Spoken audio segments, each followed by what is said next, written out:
I hope you're ready to cook dinner together. This is one of our family's new favorite recipes. I was inspired to make it this summer, and our fall weather continues to be so beautiful here that we're still gonna fire the grill up and make Thai burgers. Now, you need to be brave.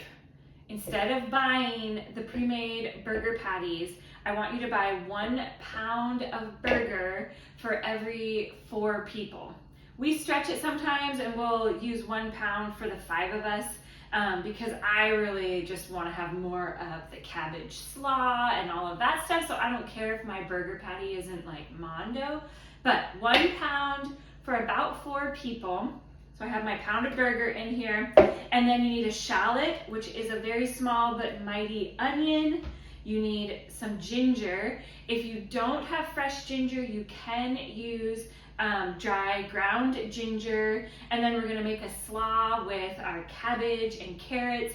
And then sometimes if I have peppers, I throw those in too. But let's start getting our burger meat all ready. It's pretty basic. The main thing that we're doing different than just like if you were gonna do regular burger patties is the ginger. And I would say this is about a 1-inch-ish piece. We like ginger a lot, and so I put in really as much as I can. If you have the little zester, this is amazing to use with your ginger, and it just finally grates it in there. I use this a lot for garlic cloves as well, and it just does a really fine grating of this instead of trying to dice it. So we're gonna get ginger in here, we're gonna put salt and pepper and our shallot. We're gonna mix it together, and then we're gonna make our burger patties, and I'll show you the trick with the burger patties. So when your garlic is So when your ginger is all done, you're gonna end up with kind of this like hairy mess. Don't throw that in. You don't need to have that part in. I put that into our compost, and then just make sure you get all of this goodness off of the back. And then we're done with our zester. Now, if you haven't worked with a shallot before, there is typically 2 parts to it when you cut the ends off. And there is, just like a regular onion, there's like that papery skin that goes around the whole thing. Make sure you get that off. You don't want to have that in your burger patty. So I just do a little cut on it and then can peel it off really easily. Shallots tend to be a bit stronger in the sense of their, the oil that is in them. And I don't know why, but when I chop shallots, they make me cry so much. So I am gonna do this as fast as I possibly can, and there's no need to cry about making dinner tonight. And you wanna make sure these are just finely diced, because they only are going to cook for the amount of time that your burger patty is on the grill.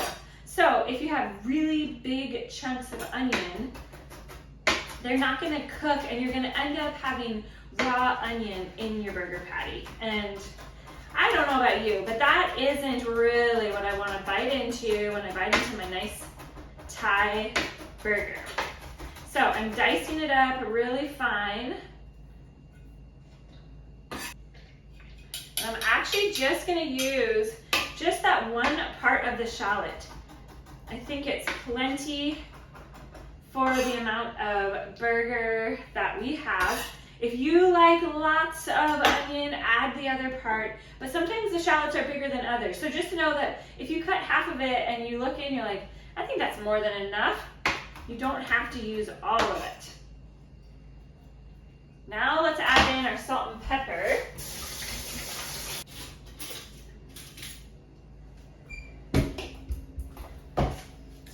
Okay, we're gonna do a 1/2 teaspoon of salt, and I really do like using this Himalayan pink salt, but regular table salt will do. And then I'm gonna do 1/4 teaspoon of pepper. Now before I get my hands all messy, because I'm just gonna use my hands in there and massage all of that together. Before I get them all messy, I'm actually gonna prep the parchment paper that we're gonna use to press out our patties. And I just cut some lengths of it. This is so that we can use 2 plates, press out the patties, and then we're going to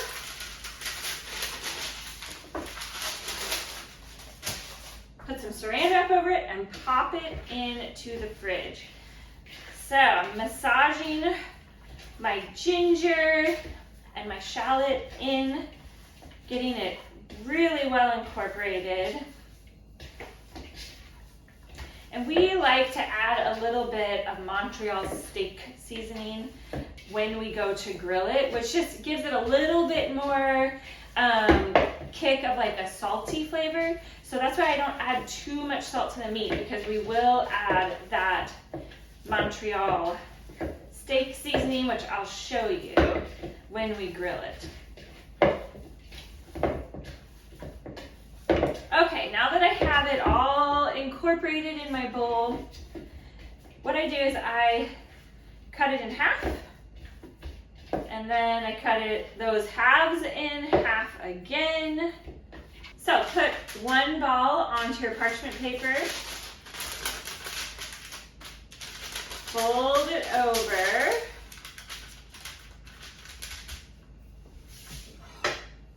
and then you can use another plate and press it down. So we have our nice patty now under there. Now we go to the next one. Put that on there. Take my next piece of parchment, press her down.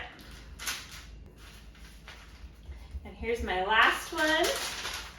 Fold my parchment over it.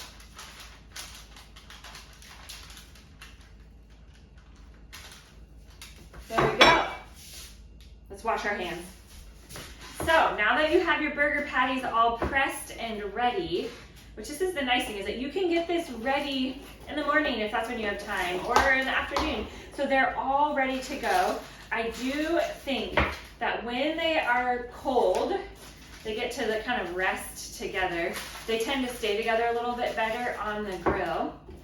And it's always nice because you can get this prepped ahead of time and dinner is ready to throw on the grill whenever you are.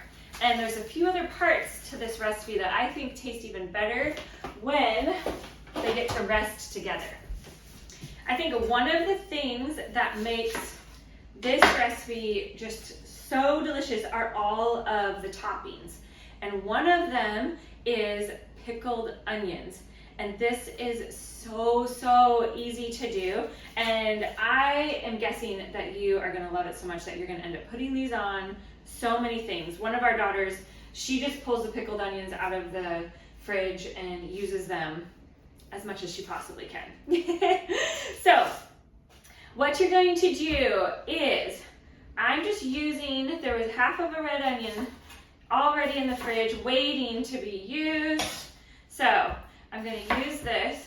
Pickling onions is simple, and it gives this like pop of flavor, especially on top of that grilled burger patty. And so all you're going to do is thinly slice them, and you're going to toss them in a bowl. And then, it depends on how many you're making. If you're gonna do a whole onion, you're gonna do half of one. And our family will eat this entire half of the onion tonight on the burgers. So if you're feeding a crowd, I would say to do half an onion for every like 4-ish people. So we're just thinly slicing it. The thinner the slices are, the faster that they will get pickled, essentially. The faster the vinegar can work on them. So I like to have the slices pretty thin, and I kind of break them up in the bowl. Woo! I don't know about you all, but cutting onions makes my eyes hurt so bad. So bad. And you know, I'm gonna use the rest of this shallot and just throw it in as well. So if you have a little bit of shallot left over, throw it in with your red onion, and you'll have some pickled shallot as well. We'll get all of the teary eyes out of the way right now. Woo! Okay, so here we have our bowl of onions, which are still making me cry. And you are going to just cover your onions with rice vinegar. So I don't have an exact amount of rice vinegar of that what you're gonna need, because it depends on how much onion you are chopping up. But for this amount, I'm guessing it's about a cup of rice vinegar. We just want them to be able to marinate in it. The vinegar breaks down the onion. It's almost as if it's cooking it. Woo! I don't know if I can see. Then we're gonna add in half a teaspoon of salt. Salt is also an agent of like breaking down. It helps all of it to break down. And then we add a half a teaspoon of sugar because it makes it taste a little bit better. And now we're going to stir this up in our vinegar. Give it a stir, stir, stir. And then I'm going to put saran wrap on this, and it's going to go sit in the fridge, and it is going to cure until we are ready to serve dinner, and I can get the onions out of here so I can stop crying. Crying. We can continue. Next up comes our slaw. Now, here is the way that I prefer to have slaw. I really like it when the cabbage is like shaved thin. I don't really like chopped up chunks. I don't like big thick strips. I just like it when you can shave it down, which means you need to have like a good chopping knife, and you just go along the edge of the cabbage. Yes, of course, it takes a little bit longer, but it's worth it because when we put the like spicy slaw sauce on here, then you get more sauce per cabbage. Maybe that's why I like it so much. But I want to challenge you to shave it. Get it as thin as you can. And then I just kind of chop that in half, throw it in our bowl. I'm going to keep going here until I can get our bowl nice and full. Look at this beautiful bowl of shaved cabbage. So good. You're gonna love it. I promise. Get a big knife. It's worth it. Now we're gonna add in some carrots. And the nice thing about doing carrots and cabbage together, even once you put the dressing on, this salad is gonna last in the fridge for multiple days because both of these are so cruciferous. They're so crunchy that they're gonna hold their crunch even with dressing on them in the fridge. So if you're going to put peppers or radishes, you're gonna add those onto your burger, I would say to keep those separate and put those on at the end so that they don't lose their crunch waiting in the fridge for you to have dinner. Now, just like the cabbage, I really like having our carrots thinly sliced. So what I do is I take my chunk of carrot, cut the end so it's flat. You always want to have a flat end so that you don't accidentally roll it and cut your finger. And I cut thin strips down the carrot. That's the first step. Then we're going to stack these strips together, do a couple high, and you're just going to go down those strips, cutting even thinner strips off of them. And yes, you could grate it, but I just really love the way this looks. And so much about good food is the way that it looks. And so, you know, yes, there are shortcuts that we can do, and we can use a grater, but I don't know, the grater just, it loses some of the beautiful vibe. And so here I go, just doing it the slow way, slow and methodical. And then we get these nice, beautiful strips of carrot that are gonna be mixed into our slaw. Now, I just like to have a nice balance of the carrots and the cabbage. So, you know, if you have a big mondo carrot, just do half of it. You don't have to use the whole thing, but it is nice when it's all chopped up. So I'm going to do a little bit more. Now that we have our slaw all chopped up, we're going to make the dressing for it. And this is a pretty basic coleslaw dressing. We're going to start with about a cup of mayonnaise. Then we're going to add in about 1/4 of a cup of rice vinegar. We need about 1/2 teaspoon of salt, 2 teaspoons of sugar,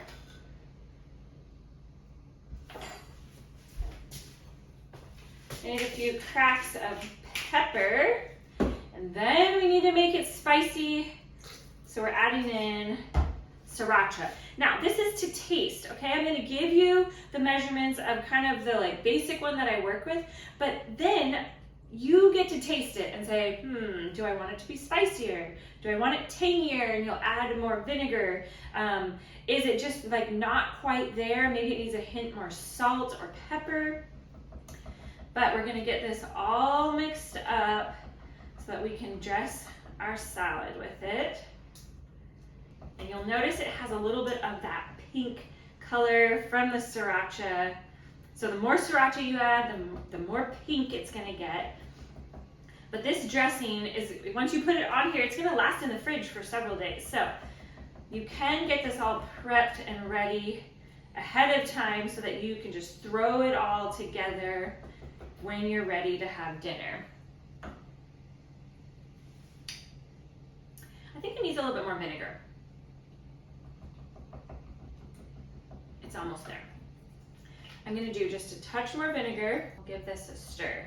Because you want it to be thin enough that you can dress your salad. It's not gonna be gloppy on there. But remember, your cabbage and your carrots, they are so strong in flavor, they can handle a pretty heavy dressing. They will be able to hold it.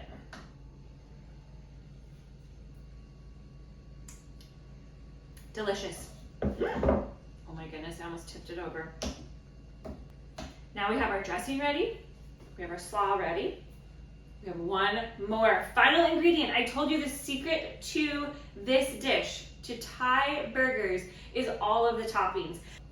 The final piece for this amazing recipe is the peanut sauce. So let's get out all of our ingredients for that. Now for the final piece that is going to make this the Thai burger, you have to make the peanut sauce.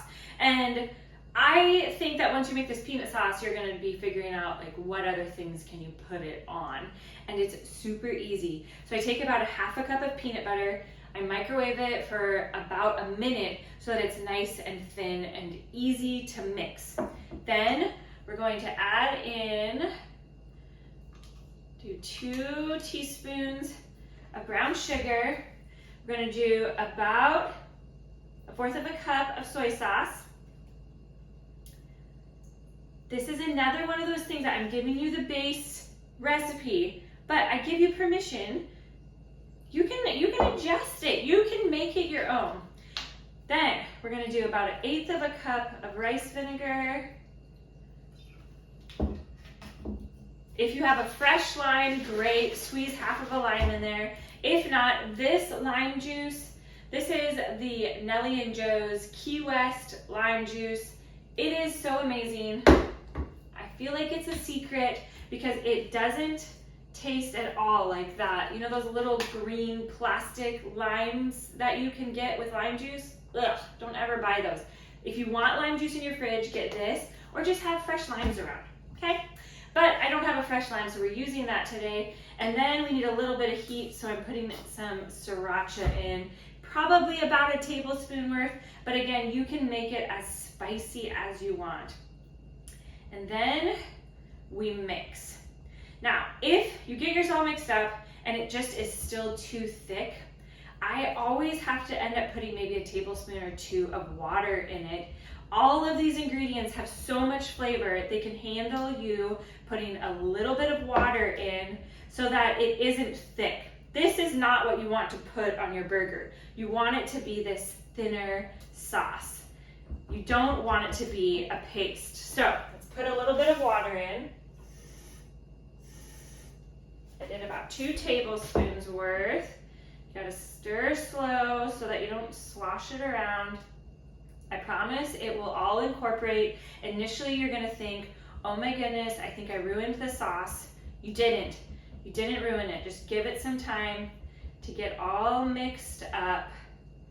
And I find that once it sits in the fridge for a little bit, it thickens up again. I just add a little bit more water to it if I need to thin it out. If you start adding more of any of these ingredients to thin it out, it'll mess up the balance of flavors, and it'll either make it like too limey or too much vinegar or too much soy sauce. So, before I add more water, I want to make sure I have the flavors where I want them. The consistency is still a little bit thick. As you see, I don't usually measure very much stuff. I like to just pour it in, unless I'm baking. If I'm baking, I always measure. But this is why it takes me so long to write down recipes for you guys, because I have to go back and figure out how much did I actually put in there. So I'm adding just a little bit more of these before I add more water, because the peanut butter was still a little bit too much peanut butter flavor. We want more of those other Thai flavors. So if you're not sure, if you taste it and you're like, I don't know which one it needs, just add equal amounts of all of them. Just squirt a little bit of each of them in there. The peanut butter is very forgiving and can handle you adding more to it. Another recipe I will have to share with you all soon is our Thai pizza. It is so delicious, really similar ingredients, and if you have extra peanut sauce, you can drizzle it over. It's so good. It's just a little bit thick still, so I'm gonna add a little bit more water. Ooh. The burgers are gonna be so delicious. Really great food. It doesn't have to be super complicated, but I do think that it just takes real ingredients. So, as much as possible, try to use real ingredients. All of these things, when you mix them together, oh, delicious. So, we have our sauce ready, we have our coleslaw and our dressing ready, we have our onions marinating, getting pickled, our burger patties are ready to grill on the grill. So, once we get them all made, I'll show you how we build them. And I hope, friends, that you have fun cooking, and that even though it's fall and it feels like I should be just making cozy meals, when the sun's out, go fire up the grill and have just the tastiest of Thai burger dinners. There we go. There's the sauce we want.